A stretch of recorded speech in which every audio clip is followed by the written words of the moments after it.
आप देख रहे हैं एसडीएम न्यूज़। मैं हूं रियाद अंसारी। इस वक्त मैं महाराष्ट्र के ऐतिहासिक शहर औरंगाबाद से बात कर रहा हूं और आज का जो मेरा विषय है, आज कई समाचार पत्रों में मुंबई में जो हाजी मलंग की दरगाह है उसको लेकर कुछ समाचार छपे हैं। ये कोई दावा कर रहा है, कोई मंदिर है, कुछ ये है, और काफ़ी सालों से विवाद भी चल रहा है। कई बार वो रुक रुक के विवाद उठता भी है। तो खैर वो एक बहुत हाई लेवल की बात है और कहीं ना कहीं वहाँ के लोग उसको निपटेंगे भी। उसका गैजेट में रिकॉर्ड भी है, कौन से सूफी थे, कौन से बुजुर्ग थे, सारी बात है।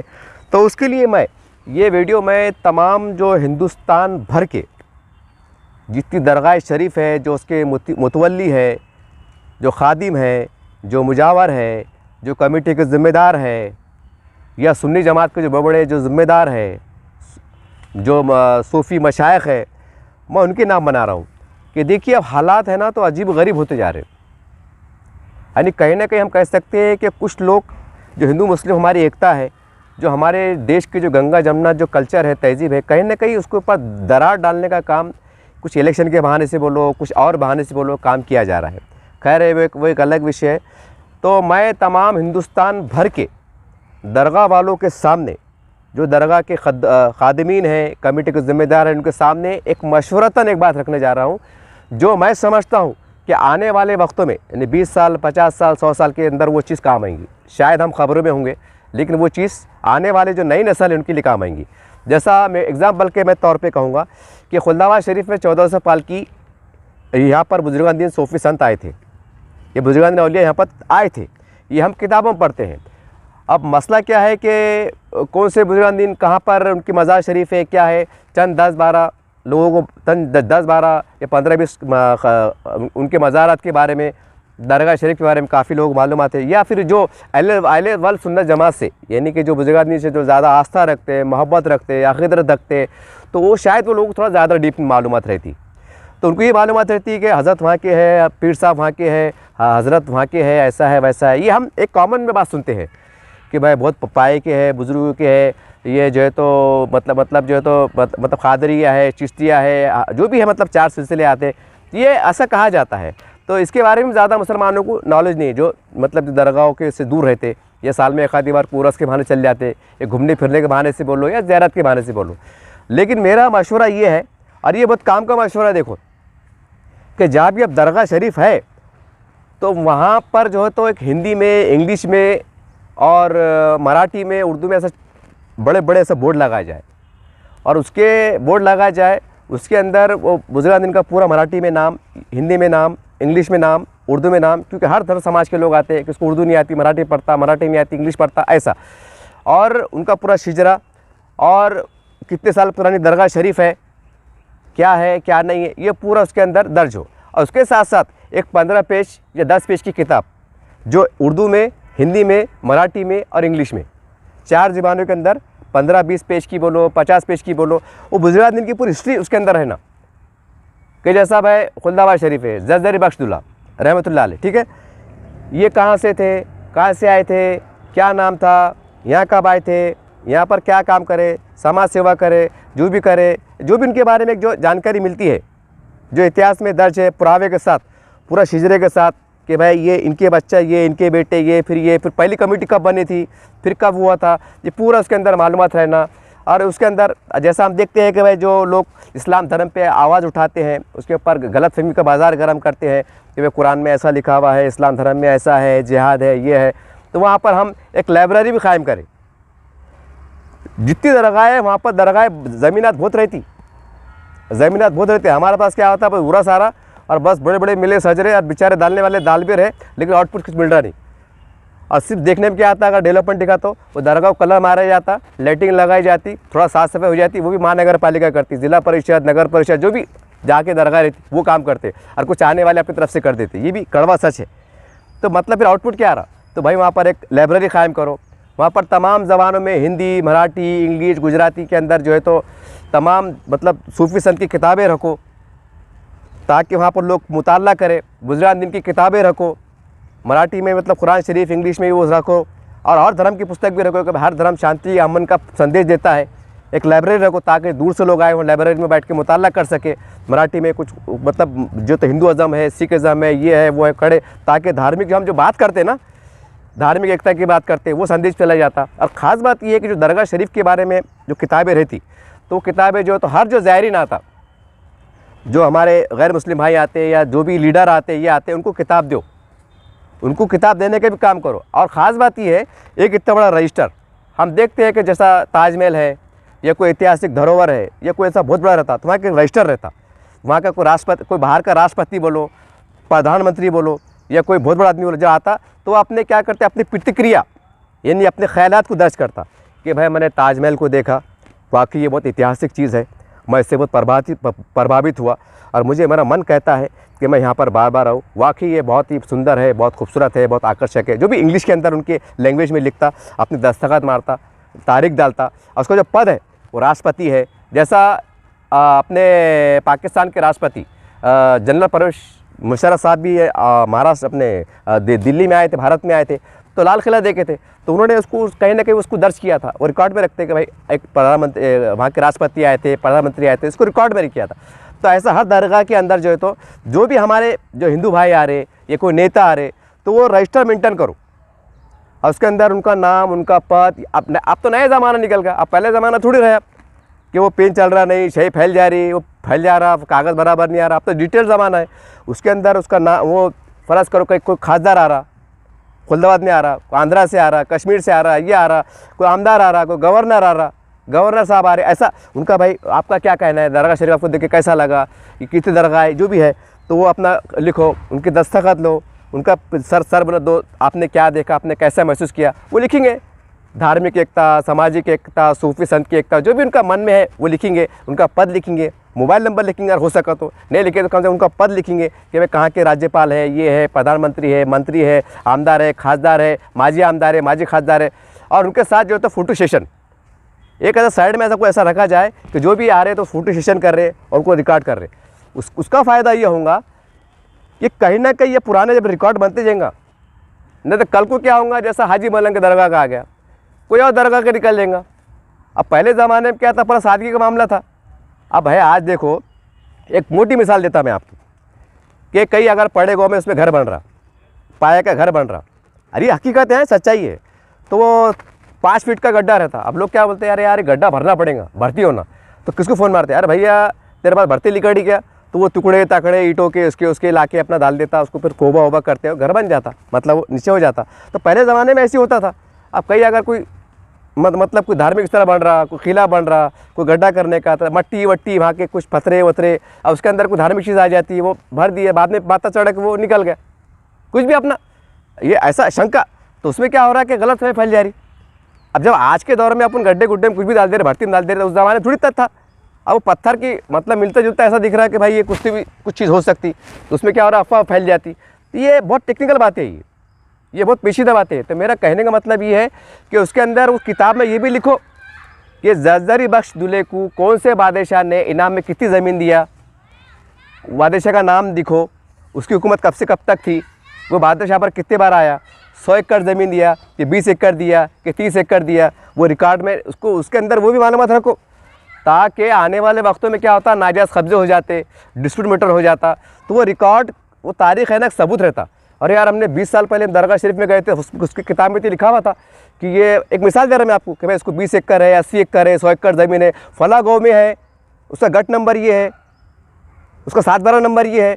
तो उसमें क्या होगा, जो नई नस्ल आ रही ना, जैसा अब हम है, अब मुझे खुद नहीं मालूम कि खुलदा, एक मिसाल दे रहा मैं आपको कि खुलदाबाद में इतनी दरगाह शरीफ है, कौन सी दरगाह को कितना इनाम है, ये मेरे को भी नहीं मालूम, जबकि मेरी उम्र 53 साल हो रही। अब जब मेरे को नहीं मालूम तो मेरे बच्चों क्या मालूम रहेगा, बराबर। मैं खबर में चल जाता, अरे बोलेंगे क्या यार, हमारे हजरत ने क्या बात नहीं करे इसके बारे में कि दरगाह ज़मीन है कि नहीं है, मतलब साफ बचरा क्या दरगाह, ये बचरा क्या मस्जिद, मालूम ही नहीं पड़ रहा।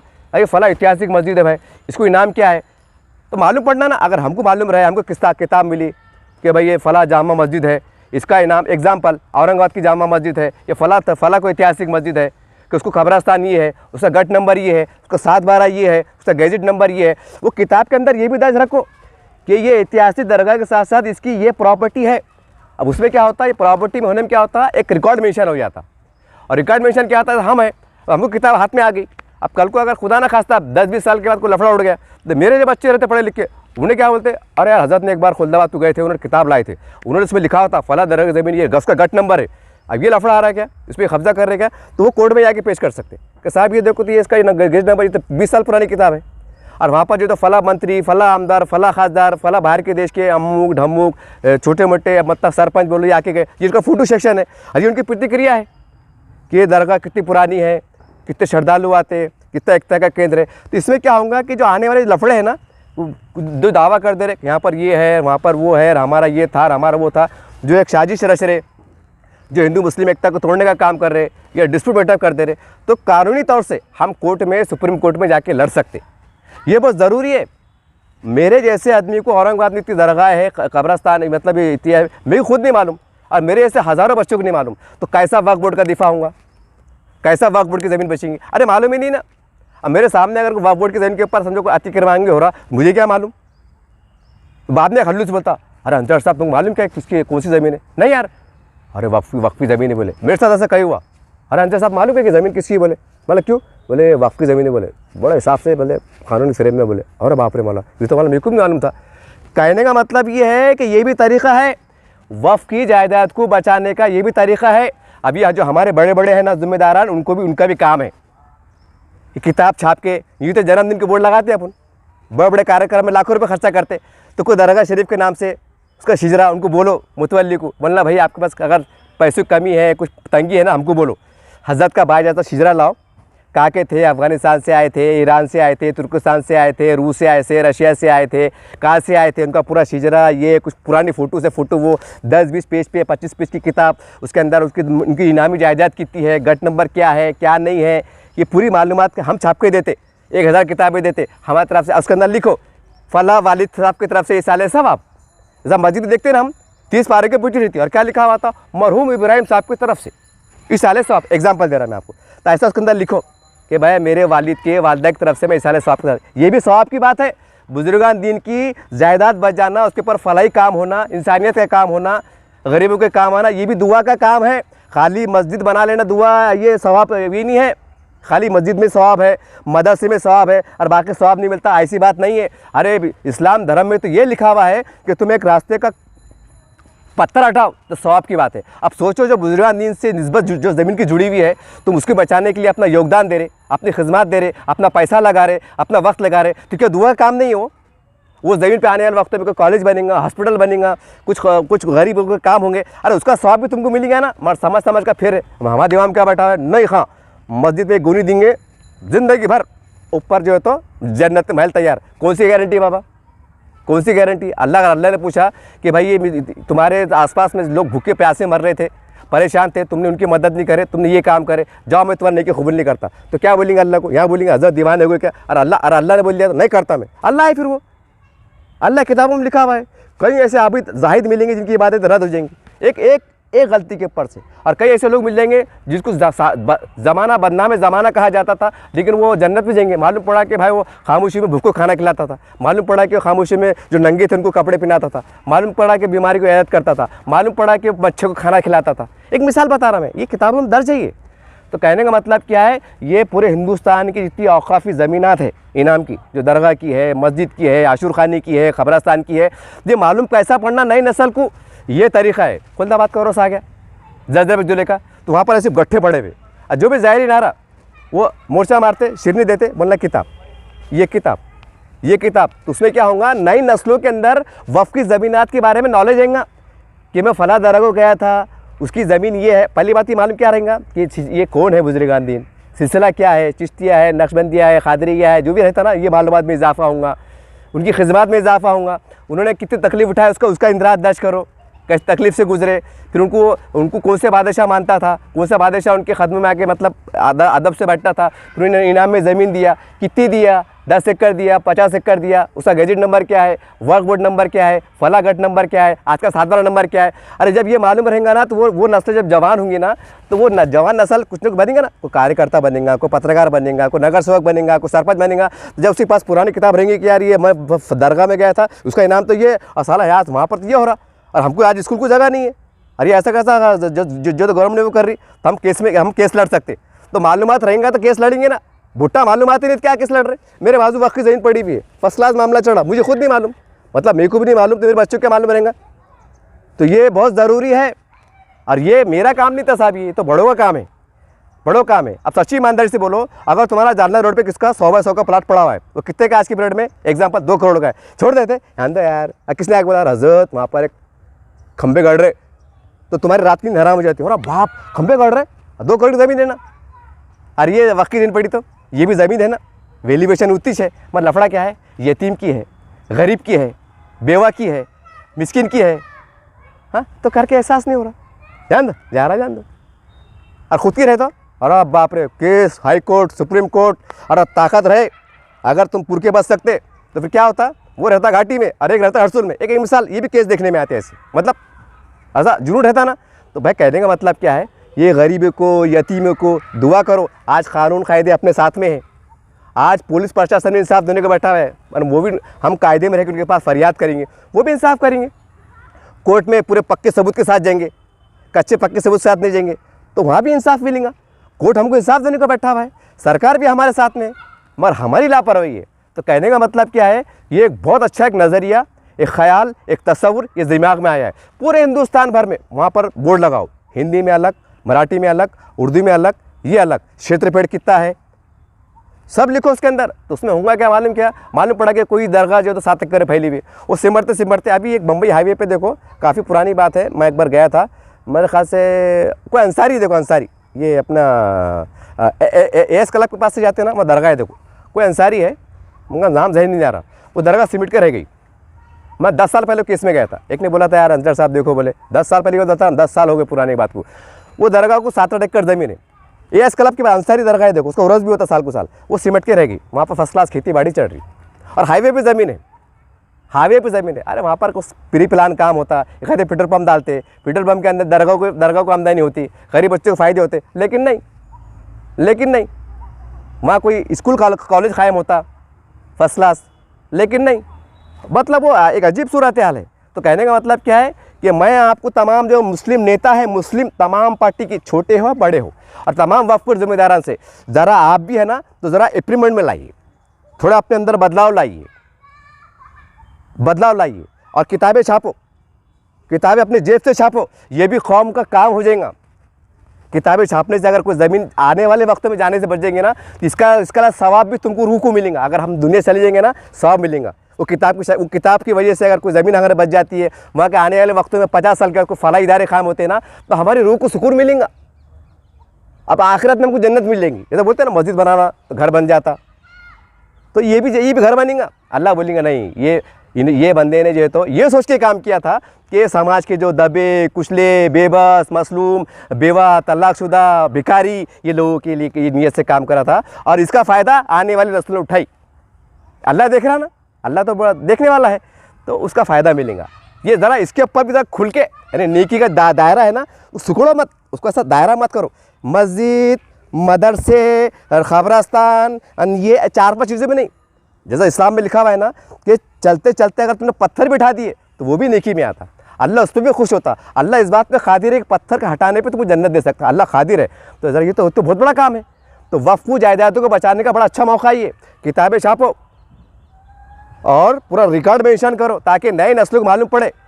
औरंगाबाद में दरगाह है, मेरे को खुद नहीं मालूम कि कौन सी दरगाह को कितना इनाम है, उसका गट क्या है। लोग ऐसा ओरल बोलते, मगर यकीन नहीं आता, और हो यार बिचक जाते अपन। अरे फ़र्ज़ करो भाई कोई बनी में दरगाह है, एक मिसाल बता रहा मैं, बनी में दरगाह है, निज़ाम औलिया है, अरे मालूम होना ना इसका कोई नाम है तो कहाँ पर है, कितने एकड़ है, किसके पास दीवा है, उसका गट नंबर क्या है, 7/12 क्या है। तो उसमें होगा क्या मालूम, क्या किसी बदगुमानी करना मकसद नहीं है, तो आने वाली नस्लों को तहफ़्फ़ुज़ मिलेगा, क्योंकि हम खबर में रहेंगे।